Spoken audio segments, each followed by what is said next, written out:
Selamat sore Bapak Ibu dosen. Perkenalkan, saya Bismoko Yudhoyono. Saat ini saya bekerja sebagai Retail Engagement Executive atau REE di PT Panamas, yang merupakan bagian dari PT HM Sampurna, dan saya ditempatkan di area Jember. Di kesempatan kali ini, saya akan mengajak teman-teman untuk melihat lebih dalam bagaimana Sampurna melakukan transformasi strategis, terutama dalam menghadapi perubahan industri yang semakin dinamis.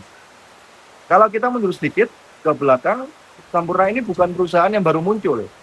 Perusahaan ini sudah berdiri dari tahun 1913, didirikan oleh Lim Sengti di Surabaya, yang awalnya hanya merupakan industri rumah tangga. Dari usaha kecil tersebut, Sampurna berkembang menjadi salah satu pemain terbesar di industri tembakau di Indonesia. Salah satu produk yang sangat ikonik, mungkin juga Bapak dan Ibu sangat familiar, yaitu adalah Jisamsu, yang bahkan sampai saat ini masih dikenal luas dengan sebutan Raja Kretek. Perjalanan transformasi Sampurna terus berlanjut. Di tahun 1990, perusahaan ini resmi menjadi perusahaan publik. Kemudian tonggak perubahan yang saya kira sangat besar terjadi tahun 2005, ketika mayoritas sahamnya diakuisisi oleh Philip Morris International atau PMI. Nah, momen ini penting karena sejak saat itu Sampurna tidak hanya beroperasi sebagai perusahaan lokal, tapi juga menjadi bagian dari jaringan global. Disinilah terjadi kombinasi antara standar internasional dengan pemahaman pasar lokal yang ada di Indonesia, yang digabungkan menjadi konsep dalam menjalankan bisnis mereka atau bisnis Sampurna di Indonesia. Sekarang izin saya masuk ke bagian tujuan strategis. Secara umum, Sampurna memiliki visi untuk menjadi perusahaan yang paling disegani di Indonesia, atau bisa dibilang perusahaan yang memiliki dampak yang bukan kaleng-kaleng lagi. Tapi ini bukan hanya soal profit, tapi juga soal bagaimana perusahaan dipandang oleh semua stakeholder yang ada di Indonesia. Untuk menjalankan visi tersebut, Sampurna menggunakan konsep yang disebut falsafah 3 tangan. Artinya, perusahaan berusaha menyeimbangkan kepentingan dari tiga elemen, yaitu perokok dewasa yang dimana adalah konsumen kita, karyawan dan juga mitra bisnis, lalu dampak untuk masyarakat luas.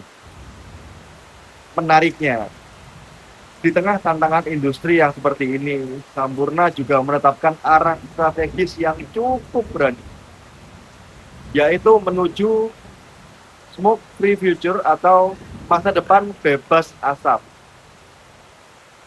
Artinya, perusahaan mulai bergerak tidak hanya bergantung pada rokok konvensional, tapi juga mengembangkan produk alternatif yang memiliki resiko lebih rendah. Ini menurut saya bukan perubahan yang sangat kecil atau perubahan yang biasa-biasa aja, tapi perusahaan yang sangat besar yang membutuhkan kesiapan di berbagai aspek. Kalau kita bicara tentang kesiapan, izin saya langsung masuk ke kapabilitas perusahaan.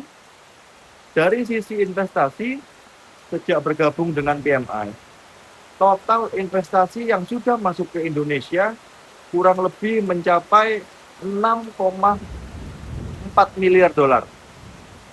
Ini menunjukkan komitmen jangka panjang Philip Morris kepada Sampurna dan juga Sampurna untuk Indonesia, dan juga untuk dampak dari 3 elemen yang tadi. Dari sisi sumber daya manusia, Sampurna melibatkan lebih dari 90.000 tenaga kerja, baik yang secara langsung maupun secara tidak langsung. Selain itu, ada juga fasilitas riset dan pengembangan di Karawang. Dan ini merupakan salah satu dari 4 fasilitas serupa yang dimiliki PMI di seluruh dunia. Salah satunya ada di Indonesia, yaitu lewat Sampurna. Artinya, Sampurna atau Indonesia juga punya peran strategis dalam inovasi perusahaan secara global. Lalu tidak kalah penting dari budaya organisasi saat ini, Sampurna mengadopsi nilai-nilai seperti we care, we are better together, we are game changers, yang kalau disederhanakan ini mendorong karyawan untuk peduli satu sama lain, peduli dengan karyawan, peduli dengan temannya, peduli dengan masyarakat sekitar, lalu diajak untuk lebih kolaboratif dan lebih berani untuk menghadapi perubahan. Lalu selanjutnya kita lihat bagaimana strategi ini dijalankan dalam praktik. Sampurna menggunakan pendekatan multi kategori produk. Artinya, mereka tidak hanya berfokus pada satu jenis produk saja, tapi mencoba menjangkau dengan berbagai preferensi dari konsumen. Dari sisi distribusi, jaringan Sampurna ini sangat luas, dengan lebih dari 100 kantor cabang di seluruh Indonesia, dari Sabang sampai Merauke. Dan yang menarik, sekarang sudah mulai banyak proses yang terdigitalisasi. Salah satunya melalui aplikasi Ayo by SRC, yang membantu menghubungkan perusahaan dengan toko-toko retail secara lebih efisien. Ayo SRC ini adalah aplikasi yang dimana menemukan konsumen kepada toko, toko kepada wholesale. Dan di sini tidak menutup kemungkinan bahwa perusahaan dapat mendetek apa saja yang dilakukan oleh toko sehingga belanjanya dapat terlihat oleh sistem. Nah, dari semua ini ada satu bagian yang menurut saya paling krusial, yaitu peran manajemen menengah. Dalam teori manajemen, perubahan posisi ini sering dianggap sebagai penghubung antara strategi dan eksekusi.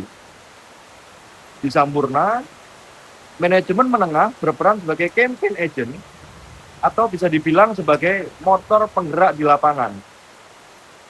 Mereka ini yang menerjemahkan strategi besar. Sebagai contoh saja, saya ambil konsep masa depan bebas asap yang menjadi program kerja yang nyata. Mereka juga menjadi pusat komunikasi, memastikan bahwa informasi dari atas bisa dipahami oleh tim yang ada di bawah. Dan sebaliknya, feedback dari lapangan bisa sampai ke manajemen atas. Selain itu, mereka juga berperan dalam memecah silo antar departemen, sehingga kolaborasi bisa berjalan lebih efektif. Kalau saja tidak ada peran ini, saya rasa strategi bagus pun bisa jadi gagal ketika eksekusinya. Maka dari itu, peran dari manajemen menengah ini sangat-sangat penting. Contoh nyatanya, bisa kita lihat dari perjalanan karir, saya ambil sosok presidir saya, Ivan Jayadi. Beliau ini memulai dari posisi manajemen trainee, kemudian berkembang melalui berbagai posisi manajemen menengah, sebelum akhirnya menjadi titik pimpinan tertinggi yang ada di Sampurna, di Indonesia. Ini menunjukkan bahwa manajemen menengah bukan hanya sebagai pelaksana saja, tapi juga tempat lahirnya pemimpin masa depan apabila dapat berproses dengan baik. Ini adalah contoh nyata dari high impact change atau perubahan yang berdampak besar. Maka dari itu, dalam konteks ini ada yang disebut delta, yaitu gap antara kondisi saat ini dengan kondisi yang diinginkan. Saat ini, bisnis masih didominasi oleh rokok konvensional, tapi ke depan perusahaan ingin beralih ke produk bebas asap. Perubahan ini tidak hanya soal produk, tapi juga menyangkut proses produksi, proses teknologi, hingga cara berkomunikasi dengan konsumen. Salah satu langkah konkretnya adalah pembangunan fasilitas produksi di Karawang dengan investasi sekitar 186 juta dolar. Fasilitas ini tidak hanya untuk kebutuhan dalam negeri, tapi juga menjadi hub ekspor untuk wilayah Asia Pasifik.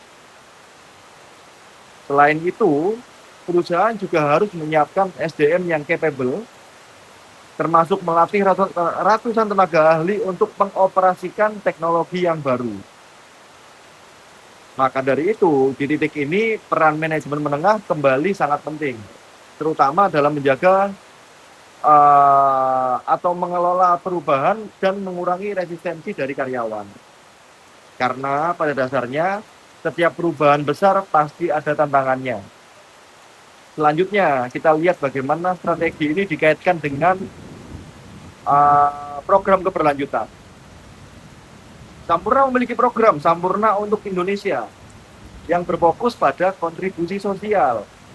Contohnya, Sampurna Entrepreneurship Training Center atau SETC yang sudah melatih puluhan ribu peserta. Selain itu juga ada yang namanya Sampurna Retail Community atau SRC yang memberdayakan ratusan ribu toko kelontong di Indonesia. Program ini menunjukkan bahwa strategi perusahaan tidak hanya berorientasi pada bisnis saja, tapi juga bagaimana sang perusahaan memberikan dampak nyata bagi masyarakat luas. Baik, sebagai penutup, Sampurna mengangkat tema selaras menembus batas. Pesan utamanya adalah pentingnya keselarasan di dalam organisasi. Strategi yang hebat tidak akan berarti tanpa eksekusi yang konsisten.